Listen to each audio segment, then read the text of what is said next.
Abusia baby asem aduru no ano aye den pa. Vladimir Putin atonensa e dia frɛ some of the foreign ministers and ambassadors from different countries amoma be hia no e Moscow, Russia man. Na omo be hia no Russia man no. Asem Putin e ka kire omo ne sɛ baby anwiese aduru no mo hwɛ hum sɛ president for binum pese omo di nipa binum anim eye fam. One, yen check Donald Trump. Opese wiase nyina hu sɛ ɔno e ne control wiase. Putin empeniza nyane de. Enti ofre foreign ministers ni mpanifo bi di tuo monim sɛ ɔwɔ sɛ ɔmunya international cooperation. Sɛ me ka sɛ international cooperation which means sɛ Putin no pese anhwɛ yi a ɔmu kreti ɔmo so ɔmo nato.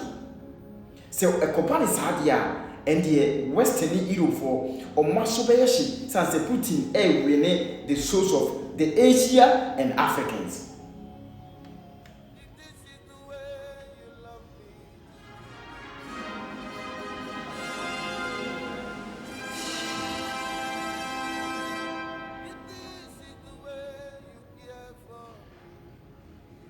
Ladies and gentlemen, first of all, I cordially welcome you to the Kremlin at the ceremonial presentation of Letters of Credence.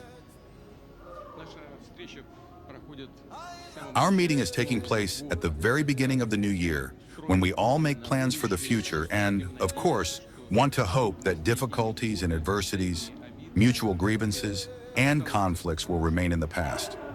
Taking this opportunity, I would like to wish you, your families, and the peoples of the states you represent, from the bottom of my heart, well-being and success in the coming year, 2026.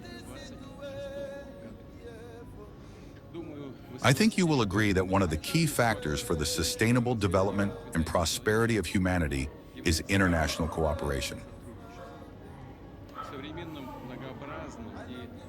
In today's diverse and interconnected world, universal stability and security depend directly on the ability of states to engage in constructive interaction.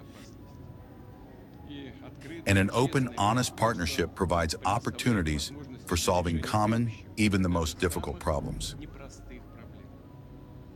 It is not for nothing they say, peace does not come by itself. It is built, and every day at that. Peace requires effort, responsibility, and a conscious choice.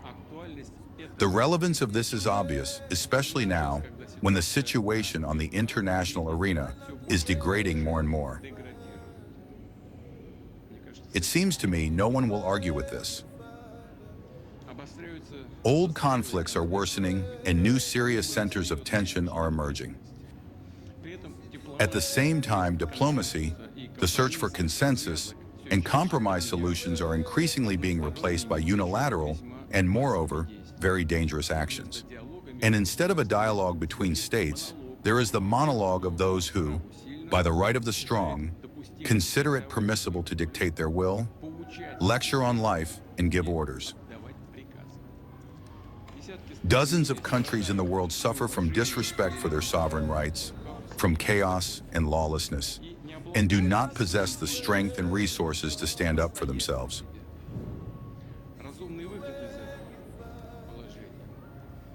A reasonable way out of this situation is seen in demanding more persistently the observance of international law by all members of the international community, as well as providing real assistance to the emerging new, more just multipolar world order, a world order in which all states would have the right to their own model of growth, to independently, without influence from outside, determine their own destiny, preserving their original culture and traditions. I will note that Russia is sincerely committed to the ideals of a multipolar world. Our country has always pursued and will continue to pursue a balanced, constructive foreign policy course that takes into account both our national interests and objective trends in global development.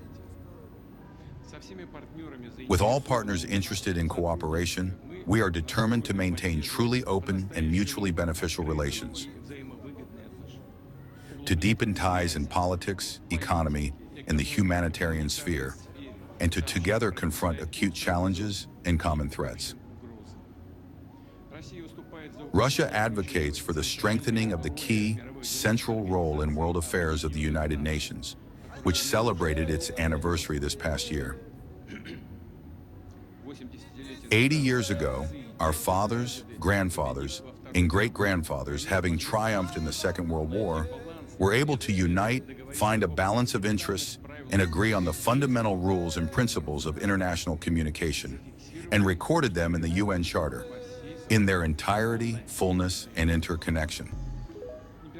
The imperatives of this foundational document, such as equality, respect for sovereignty, non-interference in internal affairs, and the resolution of disputes through dialogue, are now more in demand than ever. And most importantly, it is necessary to proceed from the fact that security must be truly comprehensive, which means equal and indivisible, and it cannot be ensured for some at the expense of the security of others. This principle is recorded in foundational international legal documents. Disregard for this basic, vitally important principle has never led to anything good and will not lead to it.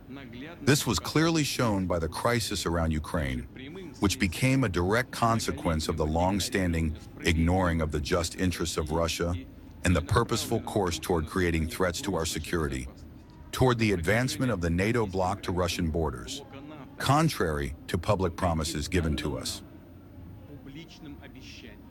I want to emphasize this. Contrary to public promises given to us.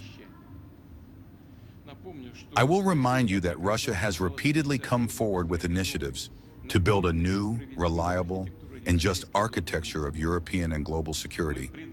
We offered options and rational solutions that could suit everyone in America, Europe, Asia, through Medo baby as so waji brain out here no the truth is